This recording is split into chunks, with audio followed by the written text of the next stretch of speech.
Isang mainit na pagbati sa inyong lahat, mga minamahal naming tagapakinig.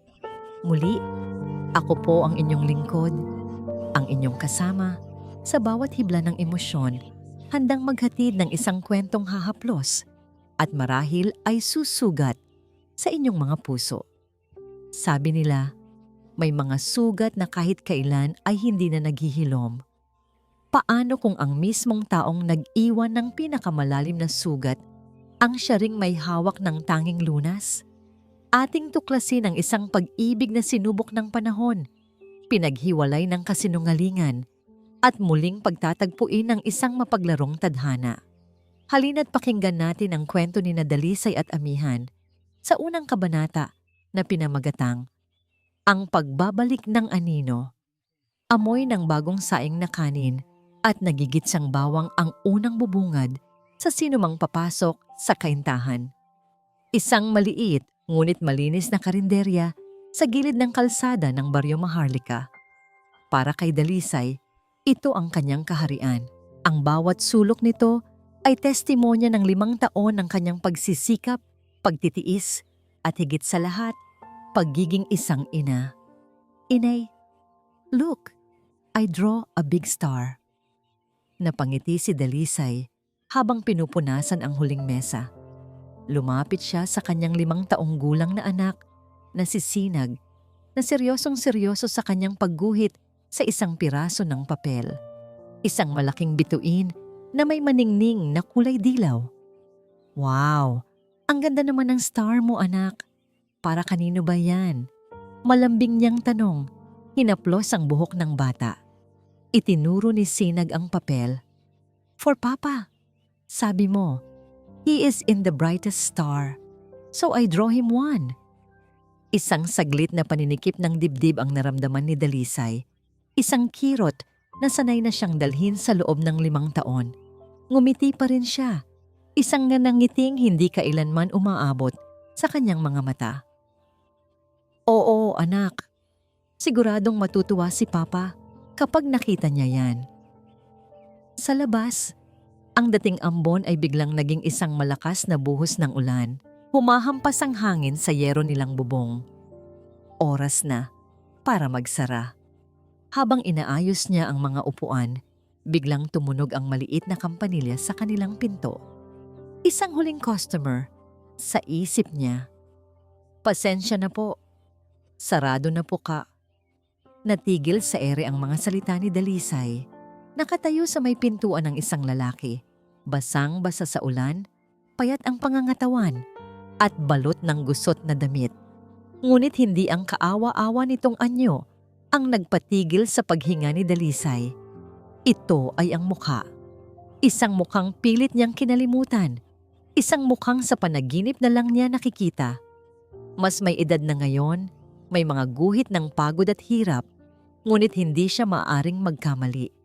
Ang mga matang yon, kahit pa nangungulimlim ngayon, ay ang mga mata ring minsang nangako sa kanya ng walang hanggan. Nabitawan ni Dalisay ang basahang hawak niya. Bumagsak ito sa sahig nang walang tunog, tila sinasabayan ang pagbagsak ng buong mundo niya. Ang ingay ng ulan, ang pag-ungol ng hangin, lahat ay nawala. Tanging ang malakas na kabog ng kanyang dibdib ang kanyang naririnig. Hindi maaari. Patay na siya. 5 taon na siyang patay. Iyon ang sinabi ng lahat. Iyon ang pilit niyang tinanggap. Dahan-dahang humakbang ang lalaki papasok. Bawat hakbang ay tila isang dagok sa puso ni Dalisay. Tumutulo ang tubig mula sa buhok nito, gumuguhit sa kanyang mukha na parang mga luha. Lisay, isang salita lamang, ngunit sapat na iyon para mabasag ang yelong bumalot sa kanyang puso sa loob ng 5 taon. Ang boses na iyon, basa, pagod, ngunit pamilyar. Isang boses na minsan ay naging musika sa kanyang pandinig. Nanlaki ang mga mata ni Dalisay. Umiling siya, isang mabagal na pag-iling ng pagtanggi. Hindi, pabulong niyang sabi. Lisay, ako to. Sa isang iglap, bumagsak ang lalaki sa sahig. Walang lakas, walang malay. Napatakip ng bibig si Dalisay, hindi mapigilan ng isang hikbing kumawala. Ngunit bago pa man siya makakilos, naramdaman niya ang isang maliit na kamay na humawak sa kanyang palda. Mula sa kanyang likuran, lumitaw si Sinag. Ang mga mata nitong bilog at puno ng kuryosidad ay nakatitig sa lalaking nakahandusay sa sahig. Tumingala siya sa kanyang ina. Ang pagtataka ay malinaw na nakaguhit sa kanyang musmos na mukha. Inay, sino po siya? Nagising si Amihan sa amoy ng nilulutong sinigang, maaasim, ngunit pamilyar. Isang amoy na gumising hindi lang sa kanyang pandama, kundi pati na rin sa mga alaalang matagal na niyang ibinaon. Idinilat niya ang kanyang mga mata. Ang una niyang nakita ay isang kisameng gawa sa kawayan. Simple, mapayapa, malayong malayo sa malapalasyong kulungan na tinitirhan niya sa loob ng 5 taon. Sinubukan niyang bumangon, ngunit isang matinding sakit ang kumirot sa kanyang ulo. Napahawak siya rito, daing sa sakit. Inilibot niya ang kanyang paningin.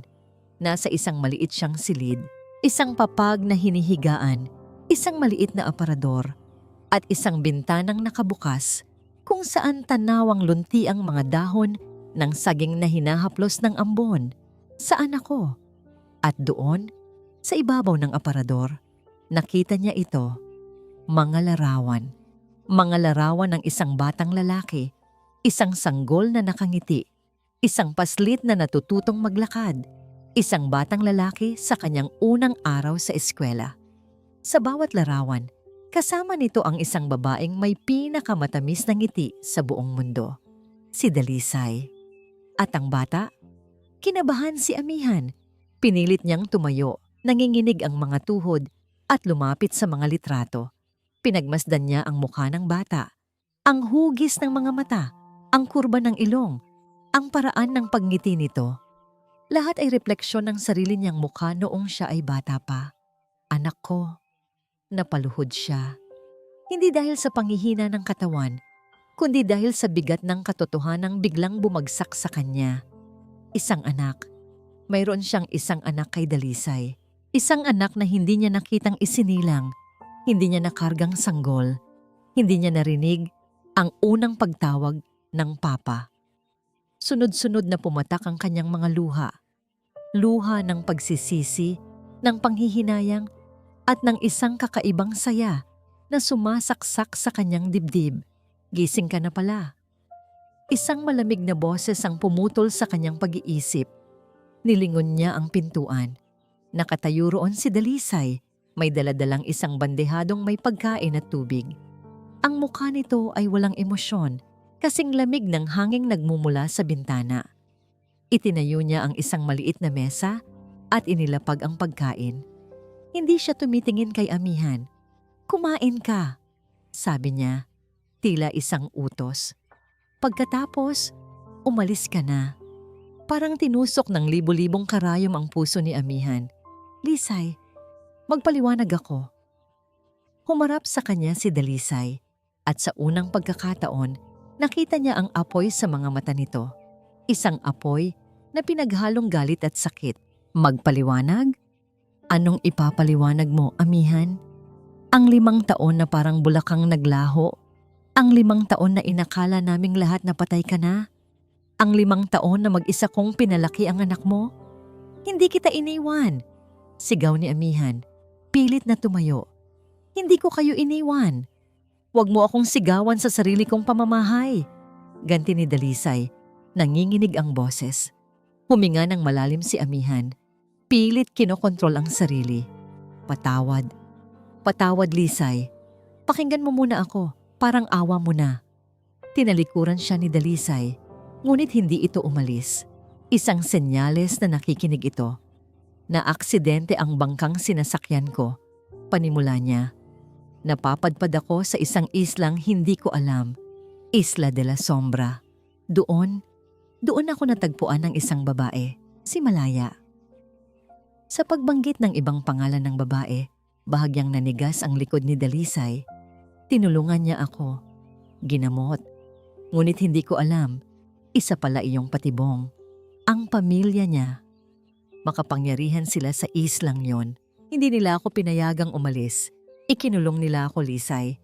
Narinig ni Amihan ang isang mahinang pagtawa mula kay Dalisay. Isang tawang walang saya. Ikinulong? Amihan, nasa 2025 na tayo. Anong klaseng kwento yan? Totoo ang sinasabi ko. Desperado niyang sabi. At para lalo akong hindi makaalis, nagsinungaling siya. Sinabi niyang nagbunga ang nangyari sa amin. Dahan-dahang humarap si Dalisay. Ang kaninang apoy sa kanyang mga mata ay napalitan ng yelo. Ano? Sinabi niyang buntis siya. Pag-amin ni Amihan, bawat salita ay parang bubog na sumusugat sa kanyang lalamunan. At ako daw ang ama. Pinilit nila akong panagutan siya. Pinilit nila akong mamuhay bilang ama ng isang batang hindi sa akin. Namilog ang mga mata ni Dalisay sa hindi makapaniwalang ekspresyon. Umiling-iling siya. Isang isla, isang babae, at isang anak. Napakagaling na palusot, Amihan. Napakagaling. Sarkastiko ang kanyang tono. 5 taon kang nagpakasarap sa buhay kasama ang bago mong pamilya. Tapos ngayon, babalik ka rito at iimbento ng ganitong kwento? Hindi ako nagsisinungaling. Biglang pumasok sa isip ni Amihan ang isang alaala.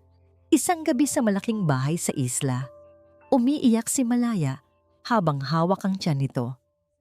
Buntis ako, Han, at ikaw ang ama, sabi nito sa gitna ng mga hikbi. Sa likod ni Malaya, nakatayo ang anino ng kapatid nitong si Ricky. Ang mga matay matalim na nakatitig sa kanya, isang babala. May anak nga ako sa kanya, Lisay. Pagpapatuloy ni Amihan, ang boses ay basag na. Ang pangalan niya ay Payapa, pero hindi ko siya kadugo. Ginawa nila akong tau-tauhan, isang bihag sa kanilang kasinungalingan. Isang malakas na sampal ang dumapo sa pisngi ni Amihan. Gulat siyang napatingin kay Dalisay. Umiiyak ito ngayon.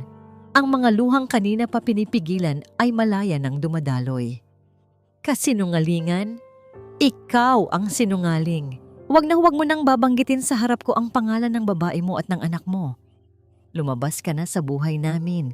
Tapos na tayo. Nang akmang tatalikod na si Dalisay para umalis, mabilis na hinablot ni Amihan ang isang bagay mula sa kanyang leeg.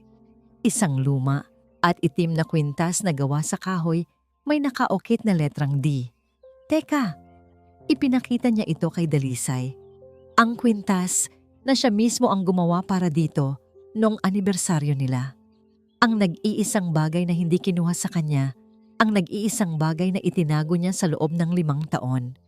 Ito ang patunay na hindi ako tumigil isipin ka, sabi ni Amihan. Ang luha ay dumadaloy na rin sa kanyang mga pisngi. Walang araw na hindi kita naisip. Walang gabi na hindi ko pinangarap na makabalik sa'yo. Kailangan mong maniwala sa akin, Lisay. Umuwi ako para sa inyo. Hawak-hawak ni Dalisay ang kwintas na gawa sa kahoy. Magdamag niya itong pinagmasdan. Hinahaplos ang bawat ukit. Inaalala ang araw na isinuot ito sa kanya ni Amihan sa ilalim ng puno ng mangga.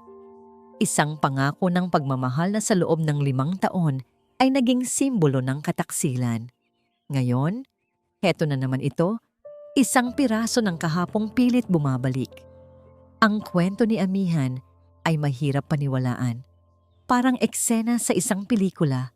Ngunit ang kwintas na ito, ang sakit sa mga mata niya, ang desperasyon sa boses niya, may isang maliit na bahagi sa puso ni Dalisay na gustong maniwala.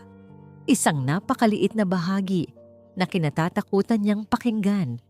Kinabukasan, pinayagan niyang manatili si Amihan sa maliit na bodega sa likod ng karinderya. Hindi dahil sa pinatawad na niya ito, kundi dahil sa isang kadahilanang hindi niya masabi sa sarili. Kailangan niya ng mga sagot at para sa kaligtasan ng kanyang anak. Inay, sino po yung uncle na natutulog sa labas? Tanong ni Sinag habang nag-aalmusal sila. Huminga ng malalim si Dalisay. Kaibigan siya ni Inay, anak.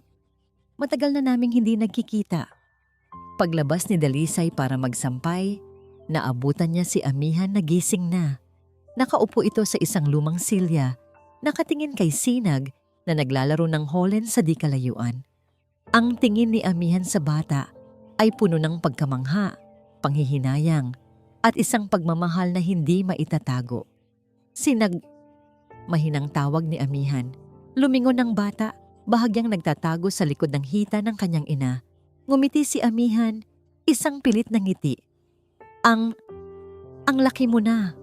Isang awkward na pag-uusap. Isang sandaling puno ng mga salitang hindi masabi. Ito ang unang pagkakataon na tunay silang nagkaharap. Hindi ko alam kung paano.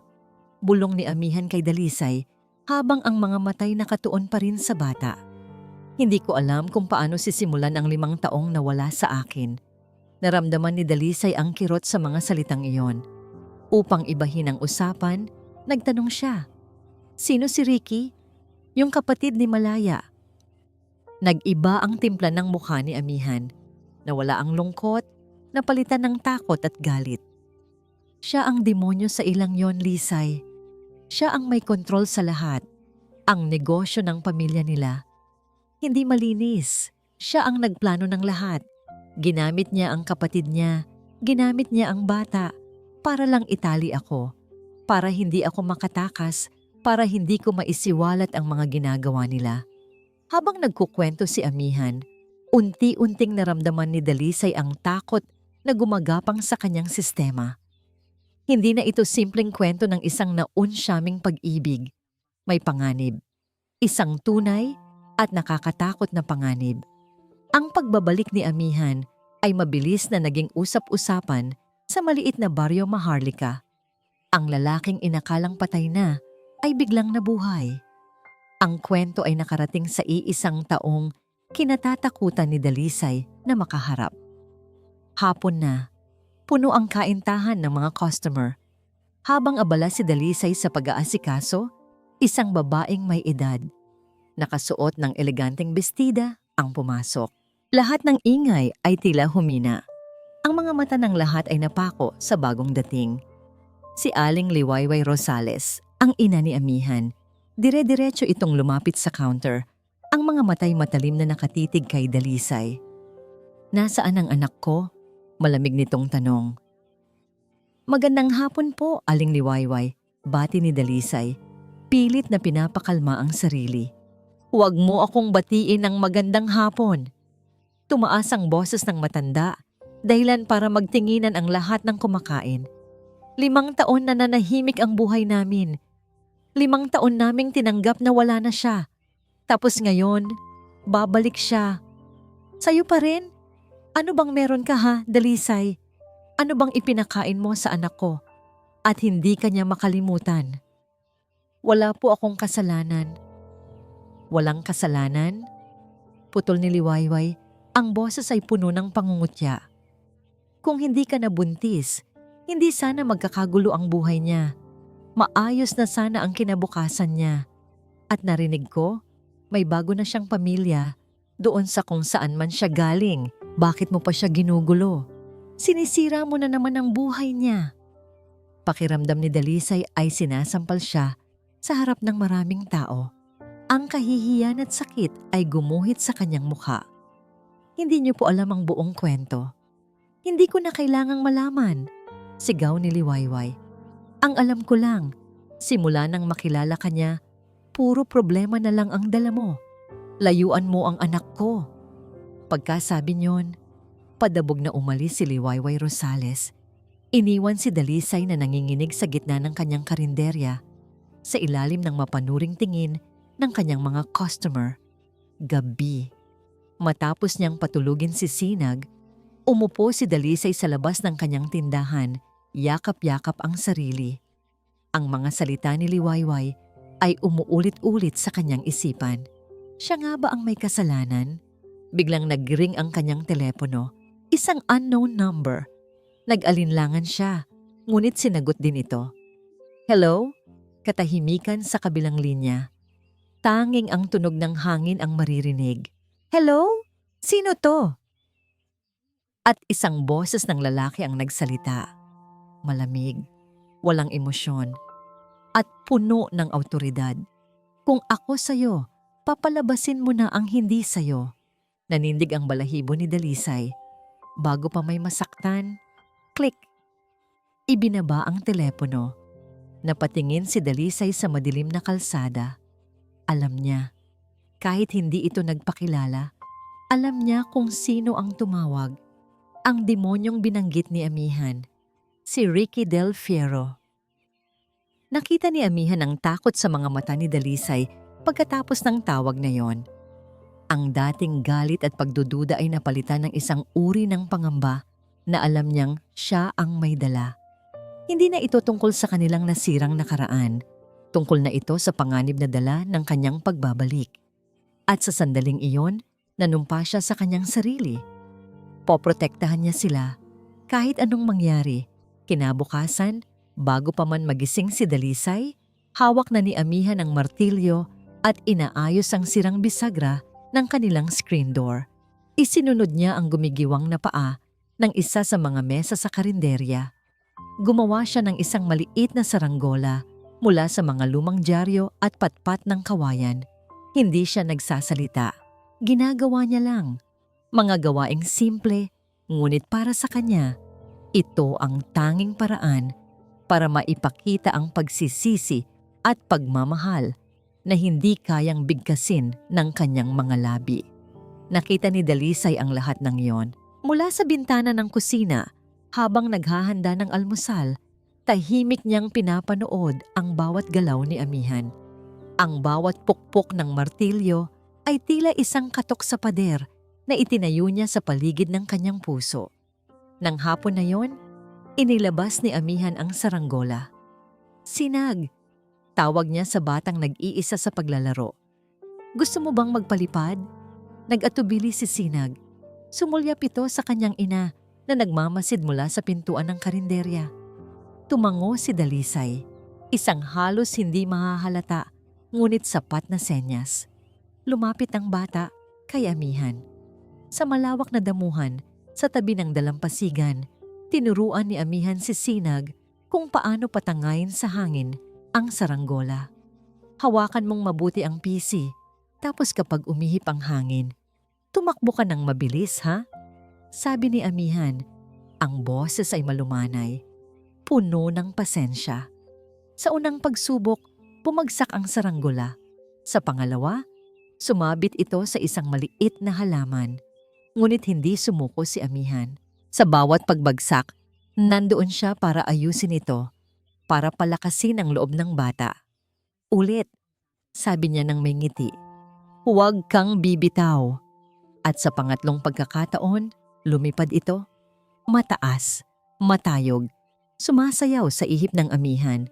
Ang tawa ni Sinag ay parang musika, isang purong tunog ng kaligayahan na matagal nang hindi naririnig ni Amihan. Napatingin siya sa bata na nakatingala sa langit. Ang mga matay nagniningning sa tuwa. At sa isang saglit, nakita ni Amihan ang lahat ng nawala sa kanya. 5 taon ng tawanan, ng laro, ng paglaki ng kanyang anak. Mula sa di kalayuan, nakatayo si Dalisay sa ilalim ng isang puno ng niyog. Pinapanood niya ang mag-ama. Isang eksenang minsan lang niyang pinangarap.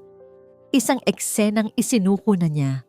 Ngunit heto, nangyayari sa harap niya.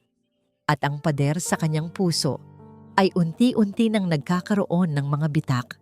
Bigla, bumalik sa isip ni Dalisay ang isang alaala. 5 taon na ang nakalipas.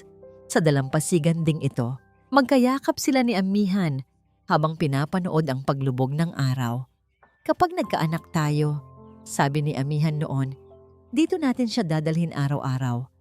Tuturuan ko siyang lumangoy, gagawan ko siya ng pinakamalaking sandcastle at magpapalipad tayo ng saranggola hanggang sa hindi na natin ito makita. Hinalikan siya ni Dalisay. Pangako yan ha? Pangako. Napapikit si Dalisay. Ang pangako ay narito na, ngunit napakatagal nitong dumating. Gabi na, tahimik na ang lahat. Tapos nang kumain si Sinag at mahimbing nang natutulog. Naghahanda na si Dalisay na magsara ng karinderya nang pumasok si Amihan. May dala itong isang plato. Adobong pusit, ang paborito niya. Alam kong pagod ka na, mahinang sabi ni Amihan. Inilapag ang plato sa mesa. Ako na ang nagluto. Naupo si Dalisay. Hindi siya tumitingin dito. Kumuha siya ng tinidor at tinikman ito. Ang lasa, walang pinagbago. Dinala siya nito. Pabalik sa mga panahong simple lang ang lahat. Sa mga panahong ang tanging problema lang nila ay kung anong ulam ang lulutuin para sa hapunan. Salamat, pabulong niyang sabi. Naupo si Amihan sa silya sa tapat niya. Sa isang saglit, naging komportable ang katahimikan.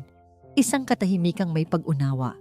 Tila ba sa pamamagitan ng isang plato ng adobong pusit, nasabi na nila ang lahat ng patawad na hindi kayang bigkasin. Malapit na. Ramdam ni Dalisay, malapit na niyang buksan muli ang pinto.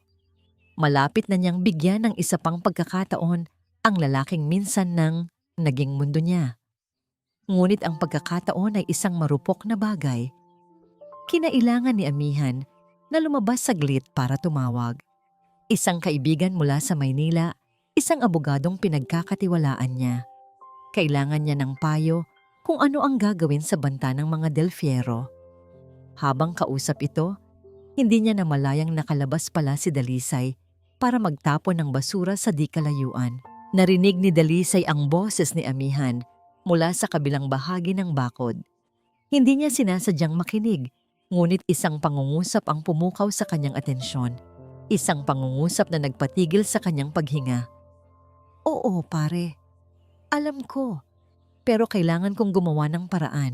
Kailangan kong patunayan na anak ko si Sinag, kahit anong paraan. Ang init na nagsimulang bumalot sa puso ni Dalisay ay biglang nanlamig. Kahit anong paraan, anong ibig sabihin noon? Hindi ba siya naniniwala na si Sinag ay anak niya? Pagkatapos ng lahat ng sinabi ni Dalisay, nagdududa pa rin ba siya? Ang mga bitak sa pader ng kanyang puso ay muling nagsara.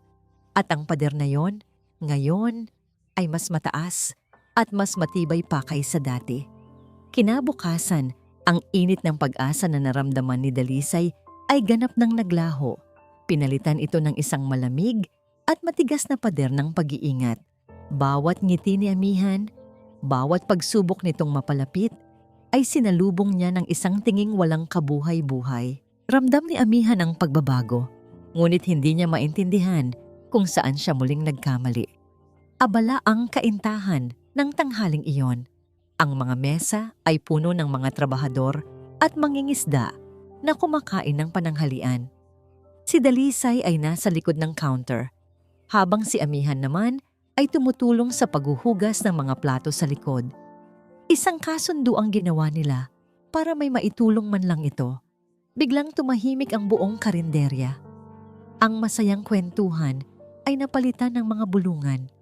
Ang mga tinidor ay huminto sa pag-abot ng pagkain. Lahat ng mga mata ay napako sa pintuan. Isang itim at makintab na sasakyan ang huminto sa tapat. Mula rito ay bumaba ang isang lalaking nakasuot ng mamahaling puting polo at itim na slacks. Naka-sunglasses ito at ang buhok ay maayos na naka-slick back. Sa unang tingin, mukha siyang isang mayamang negosyante. Ngunit may dala siyang aura ng panganib. Pumasok siya sa loob ng kaintahan.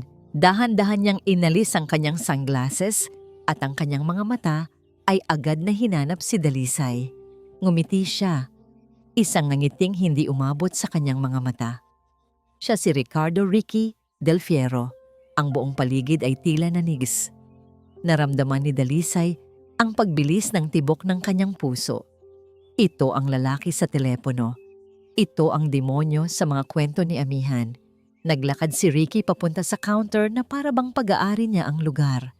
Ang mga taong nadadaanan niya ay napapayuko. Umupo siya sa isang bakanting silya sa harap mismo ni Dalisay. Isang kape, miss? Black, no sugar. Sabi niya sa isang boses na kalmado ngunit may bigat. Nanginginig ang mga kamay ni Dalisay habang ipinaghahanda niya ito ng kape. Inilapag niya ito sa harap ni Ricky. Maganda pala ang lugar na ito, sabi ni Ricky. Inikot ang tingin sa paligid. Simple, tahimik, perpekto para sa isang pamilya. Diretso siyang tumingin sa mga mata ni Dalisay. May anak ka raw, 5 taong gulang na, sabi ng narinig ko. Hindi sumagot si Dalisay. Hinigpitan niya ang hawak sa gilid ng counter. Huminga ng malalim si Ricky. Hinahalo ang kanyang kape. Alam mo, ang kapatid kong si Malaya, sobrang mahal niya ang pamilya niya. Gagawin niya ang lahat para mabuo ito. At ako, gagawin ko ang lahat para sa kapatid ko. Ano po ang kailangan ninyo? Diretsong tanong ni Dalisay. Pilit na ipinapakita ang tapang na wala naman siya. Simple lang, sabi ni Ricky. Inilapag ang kutsarita. May isang bagay dito na hindi sayo. Isang bagay na kinuha mo mula sa pamilya ko. Gusto ko lang itong bawiin nang mapayapa. Sa sandaling iyon, lumabas si Amihan mula sa kusina. May dalang isang tray ng mga bagong hugas na baso. Nagtama ang kanilang mga mata ni Ricky. Nabitawan ni Amihan ang tray. Isang malakas na kalabog ng mga nabasag na salamin ang umalingaw-ngaw sa buong karinderya. Tumayo si Ricky. Ang kaninang peking ngiti ay nawala na. Rosales, sabi niya, may halong pang-uyam. Akala ko ba matalino ka? Anong ginagawa mo rito? Naglalaro ng bahay-bahayan? Layuan mo sila, Ricky! Sigaw ni Amihan. Ang mga kamao ay nakakuyom. Sila! Tumawa si Ricky. Hindi sila ang pinunta ko rito. Ikaw, halika na, umuwi na tayo. Hinihintay ka na ng asawa mo at ng anak mo. Bawat salita ay parang lason na tumatama hindi lang kay Amihan, kundi pati na rin kay Dalisay. Hindi ako sasama sa'yo.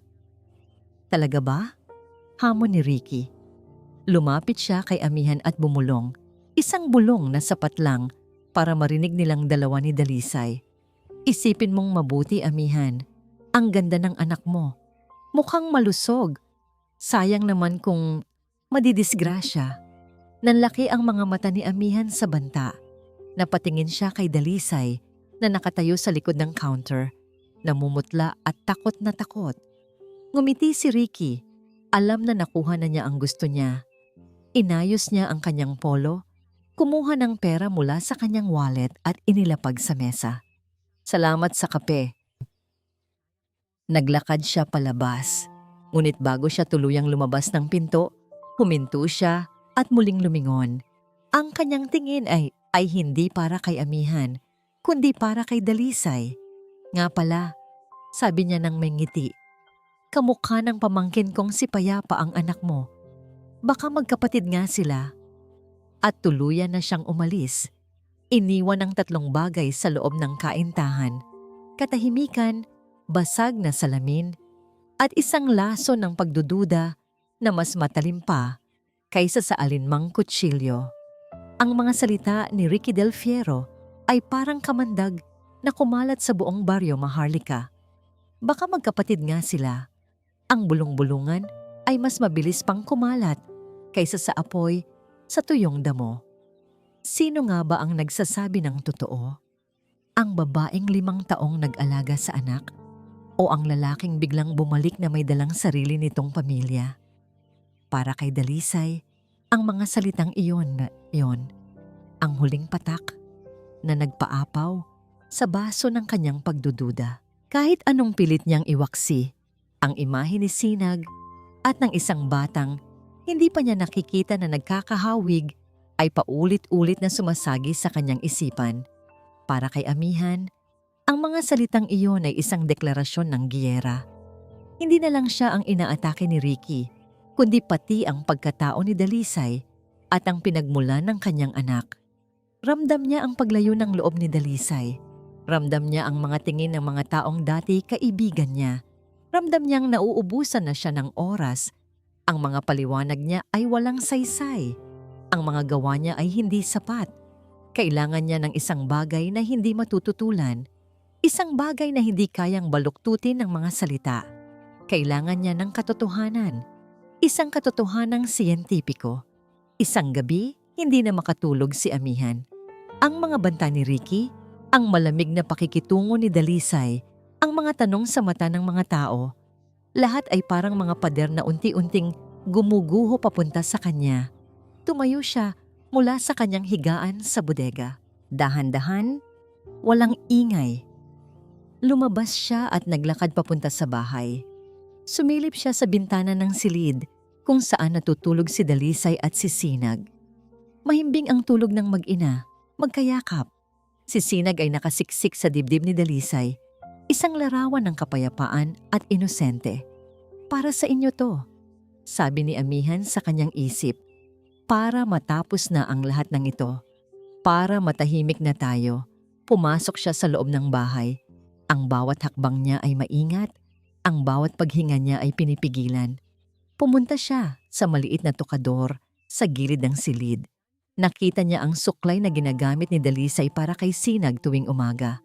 May iilang hibla ng buhok na naiwan dito. Nanginginig ang kanyang mga kamay. Kinukuha niya ang isang bagay na hindi dapat sa kanya. Nilalabag niya ang tiwalang sinusubukan niyang buuin. Alam niya iyon. Ngunit ang desperasyon ay isang makapangyarihang lason. Itinutulak siya nitong gawin ang mga bagay na hindi niya gagawin sa normal na pagkakataon. Patawarin mo ako, Lisay. Bulong ng kanyang konsensya. Maingat niyang kinuha ang ilang hibla ng buhok. Itinago niya ito sa isang maliit na piraso ng papel na nakuha niya sa kanyang bulsa. Pagkatapos, kumuha rin siya ng sarili niyang buhok. Kinabukasan, maaga siyang umalis. Sinabi niya kay Dalisay na may aasikasuhin lang siya sa kabilang bayan. Isang kasinungalingan para pagtakpan ng isang mas malaking pagkakamali. Nag-arkila siya ng tricycle at bumiyahe ng halos 2 oras papunta sa pinakamalapit na syudad.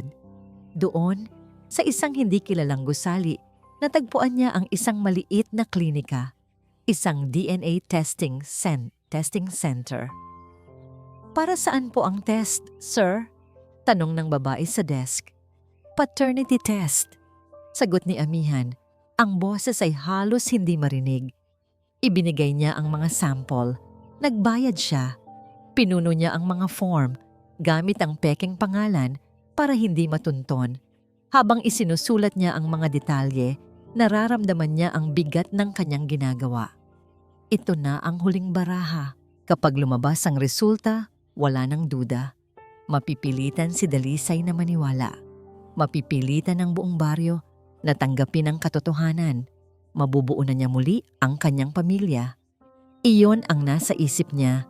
Iyon ang paulit-ulit niyang sinasabi sa sarili para bigyang katwiran ng kanyang ginawa. Ito ang tamang gawin.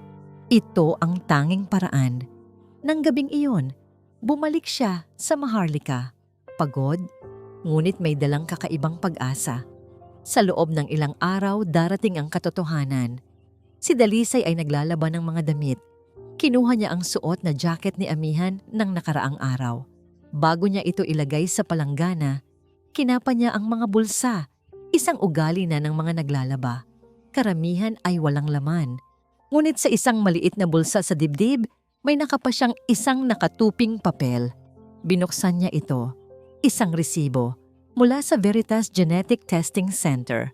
At sa ilalim nito, malinaw na nakasulat ang mga salitang nagpabagsak sa kanyang mundo sa pangalawang pagkakataon. Service rendered, non-invasive paternity test, hair sample, amount, paid, P15,000 na bitawan ni Dalisay ang jacket. Ang resibo ay nanatili sa kanyang kamay, nanginginig. Ang papel ay tila nag-aapoy.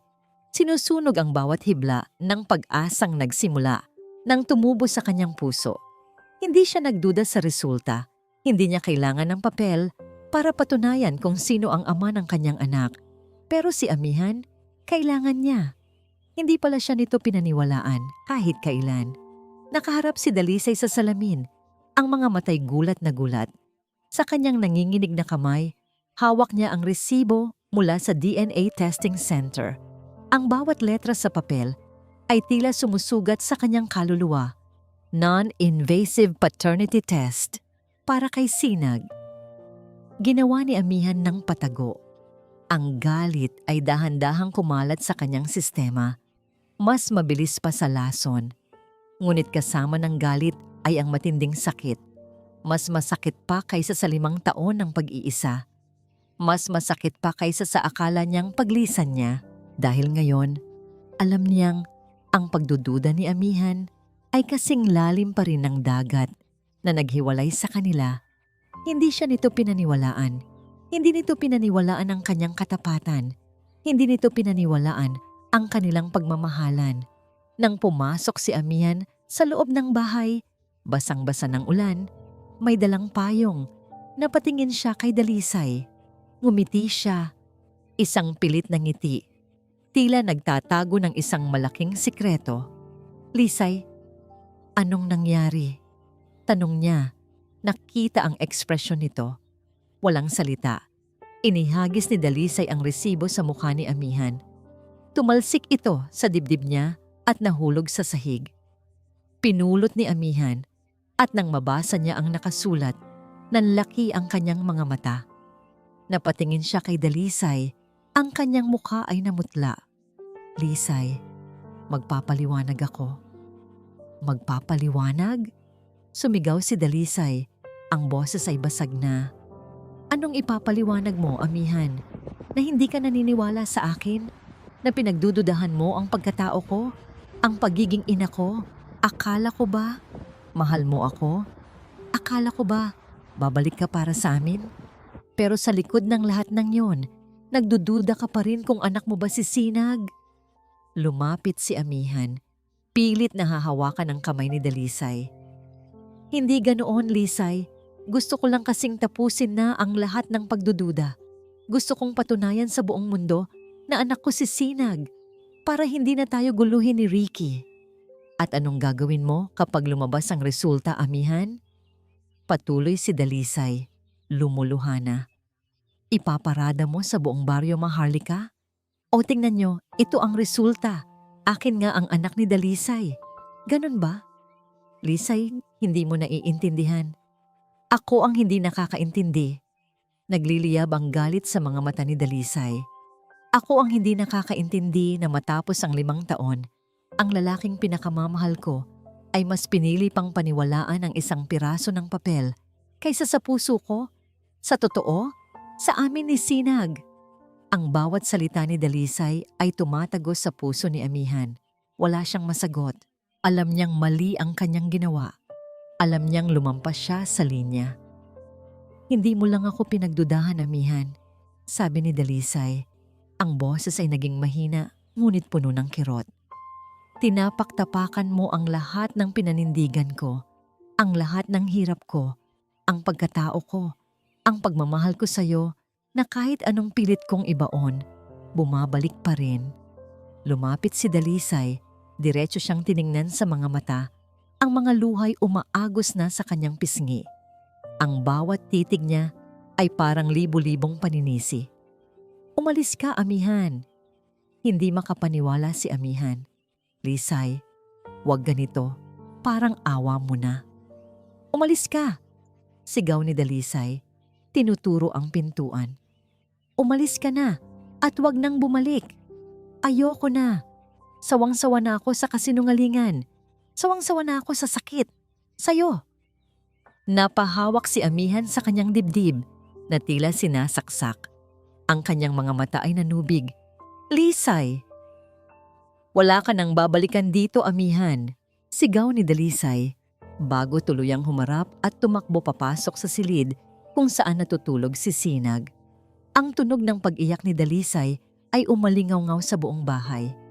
Naiwan si Amihan sa gitna ng sala, nakatitig sa pintuang nakasarado. Ang kanyang buong katawan ay nanginginig. Lumabas siya, hinahayaan ng ulan na bumasa sa kanya. Ang mga patak ng ulan ay humahalo sa kanyang mga luha. Nakahandusay siya sa labas ng bahay, sa ilalim ng buhos ng ulan, tila isang sirang laruan. Ang kanyang puso ay durog. Ang kanyang pag-asa ay nawala. Sa likod ng pintuang iyon, si Dalisay ay umiiyak. Yakap-yakap ang kanyang anak. Pakiramdam ay nag-iisa na naman siya. mas nag-iisa pa kaysa dati. Malayo sa tahimik na Barrio Maharlika, sa gitna ng bukas na dagat, nakatayo ang Isla de la Sombra. Hindi ito isang paraiso. Ito ay isang hawla, isang kaharian ng kadiliman na pinamumunuan ng mga Del Fierro. At sa loob ng hawlang iyon, si Malaya ay nabubuhay hindi bilang isang prinsesa, kundi bilang isang bihag sa sarili niyang pamilya. Isang hapon, habang naglalaro si Payapa sa balkonahe ng kanilang malaking bahay, nakaupo si Malaya sa isang sulok, nakatanaw sa malawak na dagat. Ang kanyang mga mata ay malungkot, puno ng mga lihim at pagsisisi. "Inay, look, I caught a big fish." Masiglang sigaw ni Payapa, ipinapakita ang laruan nitong isda. Pinilit ni Malaya ang sarili ng ngumiti. "Wow, ang galing naman ng anak ko." Ngunit sa loob niya, ang sakit ay umaalingaw-ngaw. Mahal na mahal niya si Payapa. Ito ang kanyang sinag ng pag-asa, ang dahilan kung bakit siya nabubuhay. Ngunit ang pag-iral ni Payapa ay batay sa isang malaking kasinungalingan. Isang kasinungalingan na nagpahirap sa isang inosenteng tao. Bumalik sa isip ni Malaya ang araw na yon. 5 taon na ang nakalipas. Umiiyak siya sa opisina ng kanyang kapatid na si Ricky. "Buntis ako, kuya, at hindi kay Amihan. Kay Miguel to. Alam mo naman nakaaway siya ng pamilya natin." Ngumisi si Ricky, isang ngiting nakakatakot. "Huwag kang mag-alala, bunso. May solusyon tayo. Si Amihan Rosales, siya ang sisira sa negosyo ni Miguel. Pero bago niya gawin yon, kailangan nating gamitin siya at ang anak mo. Ito ang magiging alas natin." Sinubukan siyang tutulan ni Malaya, ngunit huli na. Si Miguel ay pinatahimik na ng mga tauhan ni Ricky at si Amihan ay dinala sa isla. Walang malay, matapos ang isang aksidente sa bangka. "Simula ngayon, Amihan ang ama ng anak mo," utos ni Ricky. "At huwag na huwag mong babanggitin ang pangalan ni Miguel. Malinaw ba?" Napapikit si Malaya. Ang kanyang buhay ay isang malaking laro ng kapangyarihan. Siya ang pawn, si Payapa ang premyo, at si Amihan ang sandatang ginamit nila. Ngayon, muling nagbalik si Amihan. At ang galit ni Ricky ay mas matindi pa sa dati. Isang araw, habang lihim siyang nag-i-scan ng mga lumang frequency sa isang sira-sirang radyo na nakuha niya, nakarinig siya ng balita mula sa isang kalapit na probinsya. Balita tungkol sa isang lalaking inakalang patay na biglang bumalik. May kasamang larawan, si Amihan, at sa tabi niya, si Dalisay. Napanood ni Malaya ang balita tungkol sa pagbabalik ng Rosales at ang mga haka-haka sa pagitan nito at ng kanyang dating kasintahan sa Barrio Maharlika. Nakita niya ang larawan ni Dalisay, isang babaeng may malinaw at malinis na mga mata. Hindi ito ang tipo ng babaeng mang-aagaw. Naramdaman niya ang matinding pagsisisi. Kung hindi siya nagsinungaling, hindi magdurusa si Amihan, hindi magdurusa si Dalisay, at hindi magiging anak ng kasinungalingan si Payapa. Ngunit paano siya makakatakas? Paano niya maibabalik ang lahat? Kinailangan niyang gumawa ng paraan. Lihim siyang nag-ipon ng kaunting pera. Nagsimula siya ng maghanap ng lumang cellphone. Alam niyang bantay sarado siya ni Ricky, ngunit mayroon siyang nakitang isang lumang flip phone na itinapon sa basurahan na tila naghintay lang na muling gamitin. Nang gabi na yon, matapos matulog si Payapa, maingat na binuksan ni Malaya ang maliit na radyo at nilagyan ng baterya ang lumang telepono. Nag-iisip siya kung sino ang tatawagan. Hindi niya matatawagan si Amihan ng direkta. Siguradong nakamonitor ang lahat ng komunikasyon. Naalala niya ang sinabi ni Amihan noon. May isang kaibigan siyang mekaniko sa kabilang bayan na mayroong lumang cellphone na hindi niya ginagamit. Sinubukan niya ang isang numero. Ang isang numerong matagal nang nakabaon sa kanyang isip na narinig niya kay Amihan. 1, 2, 3. Sumagot. Isang boses ng lalaki ang nagsalita. "Hello?" Hindi siya nagsalita sa takot na baka hindi ito ang tamang tao. "Hello? May tao ba dyan?" Naglakas loob si Malaya. Nag-type siya ng isang mensahe. Isang mensaheng punong-puno ng pag-asa at desperasyon. Tulungan mo ako. Tulungan mo kaming makatakas. Pindot. Send. Isinara niya ang lumang telepono at itago sa pinakamalalim na bahagi ng kanyang aparador. Sa labas, ang dagat ay umaalulong. Ngunit sa loob ng puso ni Malaya, may isang maliit na pag-asa na nagsimulang magliyab. Isang pag-asa para sa paglaya. Hindi lamang para sa kanyang sarili, kundi pati na rin para kay Payapa at kay Amihan. Lumipas ang mga araw, ngunit para kay Dalisay, ang bawat araw ay parang isang taon. Matapos ang pag-alis ni Amihan, ang kaintahan ay muling nabalot sa isang nakabibinging katahimikan. Ang tawanan ni Sinag ay tila naglaho. Siya mismo ay parang isang anino na lang na gumagala sa kanyang sariling pamamahay. Ang pagtataksil ni Amihan ay masakit. Sobrang sakit. Ngunit sa gitna ng lahat ng sakit na yon, may isang bahagi sa puso niya ang hindi mapalagay, ang banta ni Ricky.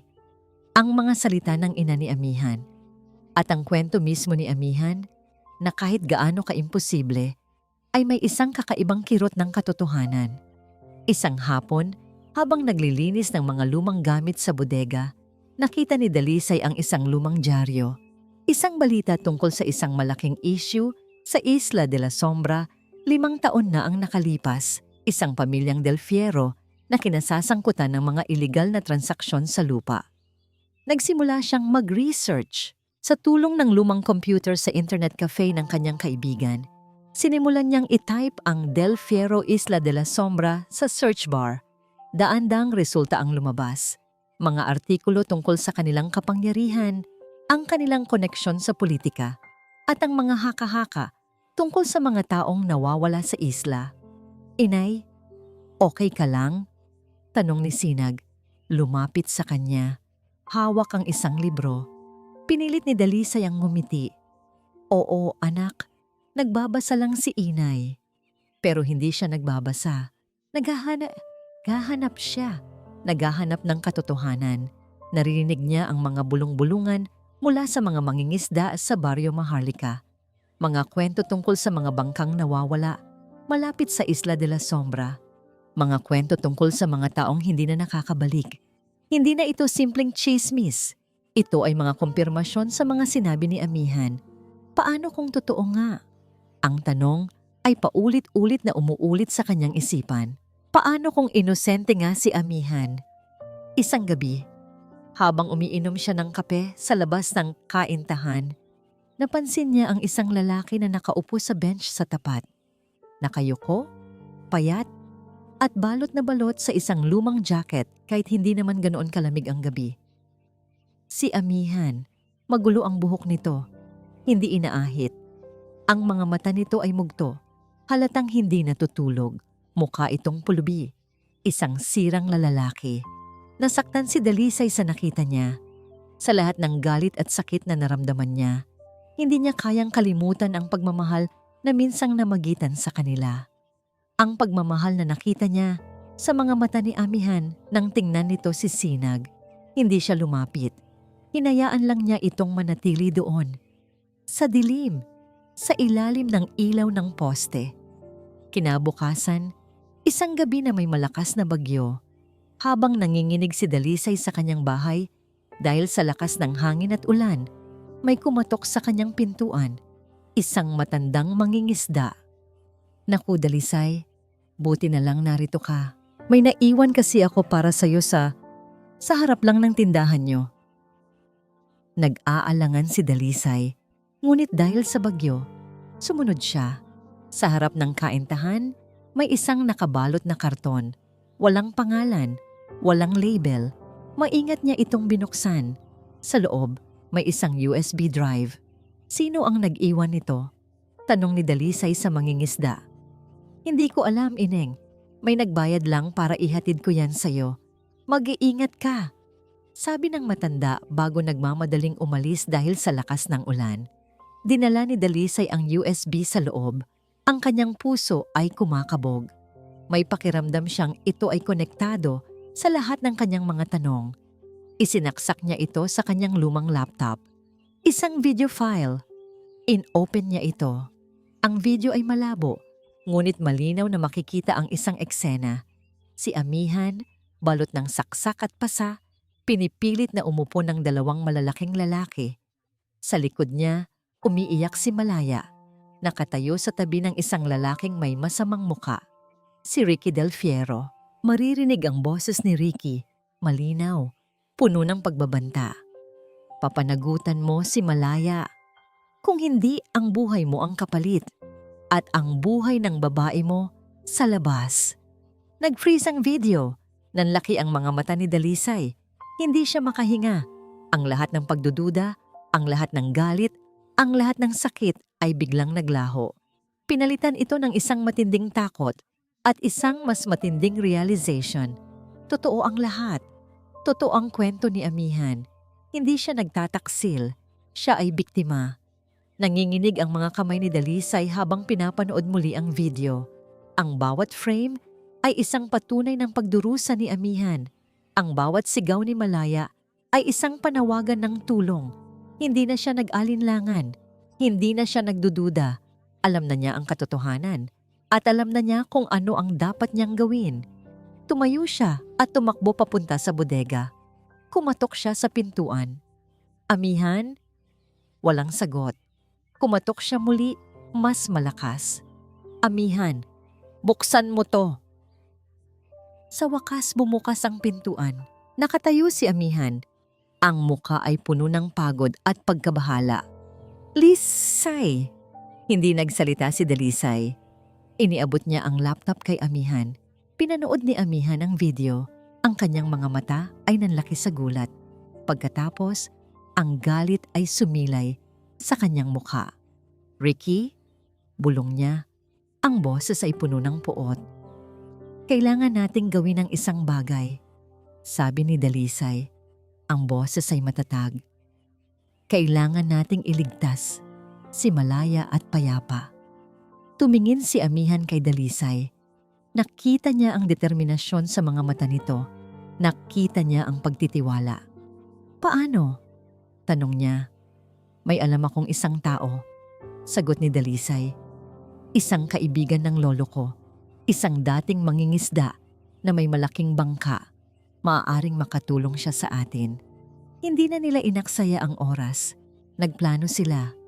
Nag-isip sila ng paraan para makapasok sa Isla de la Sombra nang hindi napapansin. Alam nilang mapanganib ang kanilang gagawin. Alam nilang maaaring mapahamak sila. Ngunit hindi sila papayag na hayaan lang si Malaya at Payapa na magdusa. Kinabukasan, sa ilalim ng takip ng gabi, nagtungo sila sa bahay ng kaibigan ng lolo ni Dalisay. Isang matandang lalaki na nagngangalang Kapitan Ben. Kapitan, kailangan namin ang tulong niyo, sabi ni Dalisay. Ipinaliwanag ang lahat ng nangyari. Tumango si Kapitan Ben. Alam ko ang mga Del Fiero, mga mapanganib na tao, pero kung kailangan niyo ng tulong, handa akong tumulong. Sa loob ng ilang oras, naghanda sila. Nagdala sila ng mga pagkain, tubig, at mga gamit na maaaring kailanganin nila. Nagplano sila ng ruta. Nag-usap sila tungkol sa mga posibleng panganib. Sa wakas, sumakay sila sa bangka ni Kapitan Ben. Ang bangka ay maliit ngunit matibay at ang kanilang mga puso ay puno ng pag-asa. Habang papalapit sila sa Isla de la Sombra, mas lumalakas ang kaba ni Dalisay. Ang isla ay mukhang madilim at nakakatakot. Parang isang kulungan na naghihintay na sumakmal sa kanila. Handa ka na ba, Lisay? Tanong ni Amihan, hinawakan ang kamay nito. Tumingin si Dalisay sa mga mata ni Amihan. Nakita niya ang pagmamahal, ang pagsisisi, at ang determinasyon. Handa na ako, sagot niya. Nang makalapit na sila sa isla, pinatay ni Kapitan Ben ang makina ng bangka. Tahimik na silang lumapit sa dalampasigan. Mag-ingat kayo, bulong ni Kapitan Ben. Hindi ko kayo maihahatid hanggang sa loob. Kailangan nyo nang magpatuloy mag-isa. Tumango si Dalisay at Amihan. Lumabas sila ng bangka at tumapak sa buhangin. Nagsimula silang maglakad papasok sa isla. Ang bawat hakbang ay puno ng panganib. Ang bawat tunog ay nagpapatalon sa kanilang mga puso.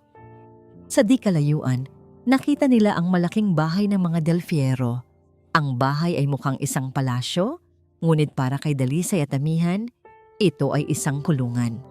At sa loob ng kulungang iyon, nakakulong ang mga taong mahal nila. Dahan-dahan silang lumapit sa bahay ng mga Del Fierro. Nagtago sila sa likod ng mga puno, nagmamasid sa paligid.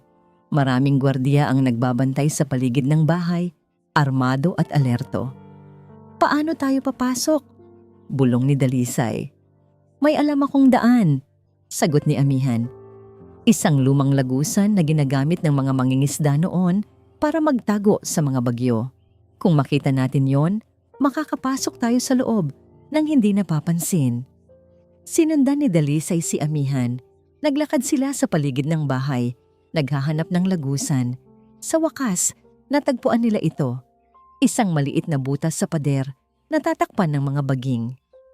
"Dito," sabi ni Amihan. "Mag-ingat kayo. Madilim dito sa loob." Isa-isa silang pumasok sa lagusan. Ang lagusan ay makitid at madilim. Ang amoy ng lupa at amag ay bumabalot sa kanilang mga ilong. Pagkatapos ng ilang minuto, nakarating sila sa loob ng bahay.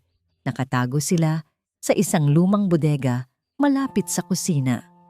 "Ngayon, kailangan nating hanapin si Malaya at Payapa," sabi ni Amihan. Dahan-dahan silang lumabas ng bodega. Naglakad sila sa mga pasilyo ng bahay, nag-iingat na hindi mahuli ng mga gwardiya. Sa wakas, natagpuan nila si Malaya. Nakakulong ito sa isang silid sa itaas ng bahay. "Malaya!" sigaw ni Amihan. Nagulat si Malaya. Tumakbo siya papunta sa bintana. "Amihan? Dalisay?" Sinubukan nilang sirain ang pinto, ngunit nakakandado ito. "Kailangan natin ng susi," sabi ni Dalisay. Sa sandaling iyon, biglang may narinig silang mga yabag. Papalapit ang mga gwardiya. "Bilisan nyo!" sigaw ni Amihan. Sa desperasyon, sinipa ni Amihan ang pinto. Bumukas ito, ngunit agad silang napalibutan ng mga gwardiya. Nagsimula ang labanan. Si Amihan, kahit na matagal nang hindi nakikipaglaban, ay nagpakita ng galing.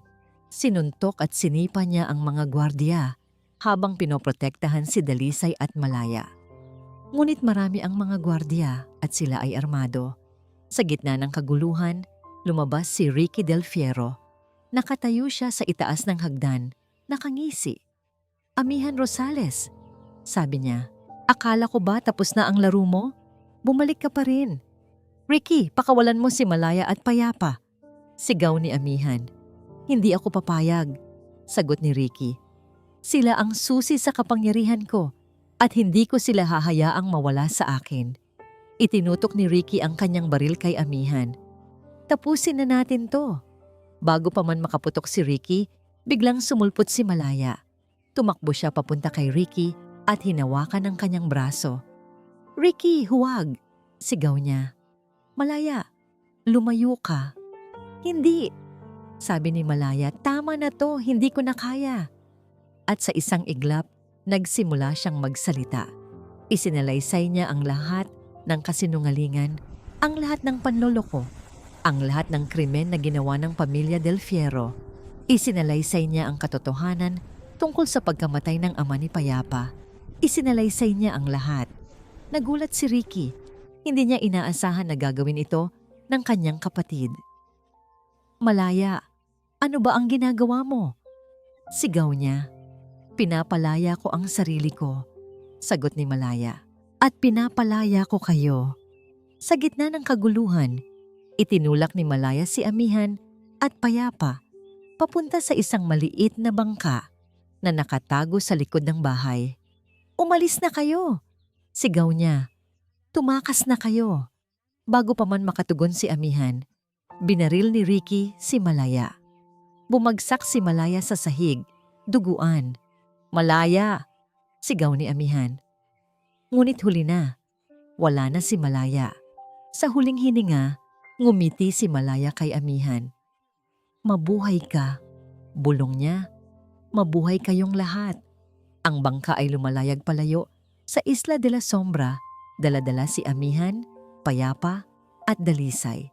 Sa likod nila, naiwan ang isang isla na puno ng kasinungalingan at karahasan. Sa puso nila, naiwan ang isang malaking puwang na hindi kailanman mapupunan. Tahimik ang lahat. Walang nagsasalita. Ang tanging maririnig ay ang tunog ng mga alon at ang mga hikbi ni Amihan. Niyakap niya si Payapa, ang kanyang maliit na anak. Ang batang hindi niya nakilala sa loob ng 5 taon. Ang batang nagbigay sa kanya ng bagong pag-asa. Paumanhin, Payapa, bulong niya. Paumanhin kung hindi kita napangalagaan noong una. Tumingin si Payapa kay Amihan. Ang mga mata nito ay puno ng pag-unawa. Okay lang po, Papa, sabi nito. Mahal ko po kayo. Napaluha si Amihan.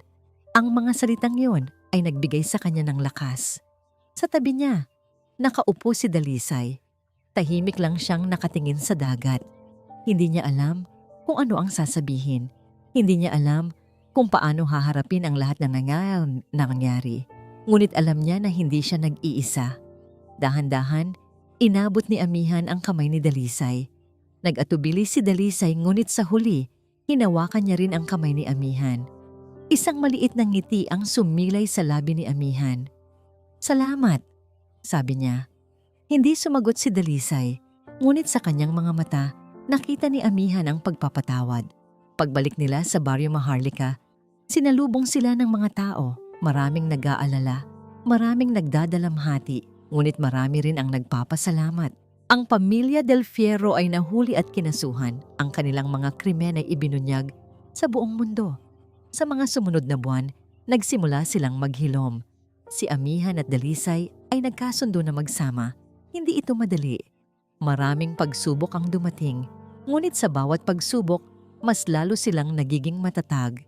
Tinanggap nila si Payapa bilang bahagi ng kanilang pamilya. Si Sinag ay natutuwa na magkaroon ng isang bagong kapatid. Isang araw, bumisita sila sa libingan ni Malaya. Nagdala sila ng mga bulaklak at nag-alay ng panalangin. Salamat, Malaya, sabi ni Dalisay. Salamat sa pagsasakripisyo mo para sa amin. Hindi ka namin malilimutan, dagdag ni Amihan. Pagkatapos, bumalik sila sa kanilang bahay. Isang bahay na puno ng pagmamahal, pag-asa at kapayapaan. Isang hapon, habang naglalaro sina Sinag at Payapa sa dalampasigan, nakaupo si Dalisay at Amihan sa isang bench, magkahawak kamay. Handa ka na bang magsimula ulit? Tanong ni Amihan. Tumingin si Dalisay sa mga mata ni Amihan. Nakita niya ang pagmamahal, ang pagsisisi at ang pag-asa. Ngumiti siya. Handa na ako. At sa ilalim ng lumulubog na araw, nagyakapan sila. Isang pamilya. Isang bagong simula. Maraming salamat po sa inyong walang sawang pagsubaybay. Kung nagustuhan ninyo ang kwentong ito, huwag po kayong mag-atubiling i-like. I-share ito sa inyong mga kaibigan at pamilya. At syempre, pindutin na rin po ang subscribe button para lagi kayong updated sa mga susunod pa nating kwento. I-click nyo na rin po ang notification bell para kayo ang laging unang makarinig sa aming mga bagong upload. Hanggang sa muli, paalam!